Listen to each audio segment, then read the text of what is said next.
अस्सलामु अलैकुम वरहमतुल्लाह। ईद उल फ़ितर की नमाज़ अदा करने का मुकम्मल तरीका आज हम इस वीडियो में सीखेंगे। ईद उल फ़ितर की नमाज़ कैसे अदा करनी है और कब कब आपने हाथ उठाने हैं, कब कब हाथ छोड़ने हैं और कब कब आपने हाथ बांधने हैं। देखिए, ईद उल फ़ितर की नमाज में 6 ज़ायद तकबीरात होती हैं, वो हमने कहनी होती हैं। और ईद उल फ़ितर की नमाज जो है ये वाजिब है। आपको मालूम होगा कि नीयत असल में दिल के इरादे का नाम है।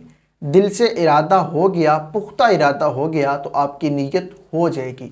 अगर आप ज़ुबान से भी कहना चाहते हैं तो आप अपने लफ्ज़ों में कह सकते हैं, जैसे आपको बेहतर लगे।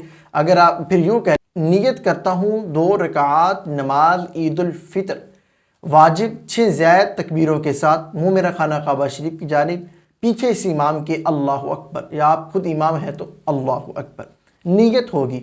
अब आपने अल्लाह अकबर कह के हाथ आपने बांध लेने हैं। पहली रकात में आपने सना पढ़नी है, सुबहानक अल्लाहुम्मा व बिहम्दिका व तबारक अस्मुका व तआला जद्दुका व ला इलाहा गैरुक।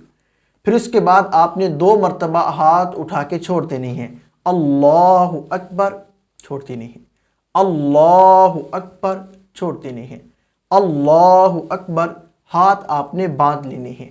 फिर इसके बाद सूरा फातिहा पढ़ी जाएगी, इमाम तिलावत करेंगे, फिर उसके साथ कोई और सूरा मिलाएंगे। फिर इसी तरीके से मुकम्मल अपनी रकात को कंप्लीट कर लेंगे, जैसे हम ज़ोहर फजर इशा में नमाज पढ़ते हैं। एक रकत हो जाएगी। फिर दूसरी रकत में खड़े होंगे तो सबसे पहले सूरा फातिहा तिलावत की जाएगी, फिर उसके बाद कोई सूरा उसके साथ मिलाई जाएगी। फिर उसके बाद 3 मरतबा आपने अल्लाह अकबर कह के हाथ छोड़ देने हैं, अल्लाह अकबर हाथ छोड़ देने हैं, अल्लाह अकबर हाथ छोड़ देने हैं, अल्लाह अकबर हाथ छोड़ देने हैं।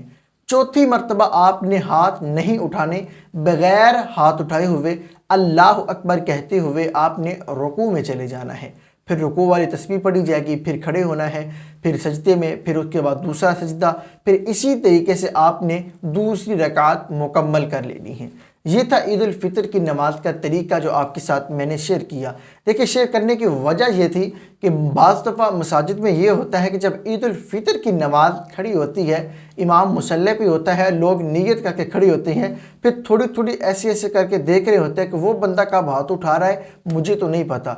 देखिए, अभी ईद में बहुत दिन रहते हैं, 8-10 दिन पड़े हैं अभी, तो आपको चाहिए कि आप इस वीडियो से या किसी भी आलिम दीन की वीडियो से आप सीख सकते हैं कि ईद उल फ़ितर में कब कब हाथ उठाने हैं, कब कब तकबीरात में हाथ छोड़ने हैं, बांधने हैं, और हमें ये याद होनी चाहिए। उम्मीद करता हूँ मेरी बात आपको अच्छे से समझ आ गई होगी। मुझे दुआओं में याद रखिएगा। अल्लाह हाफ़िज़।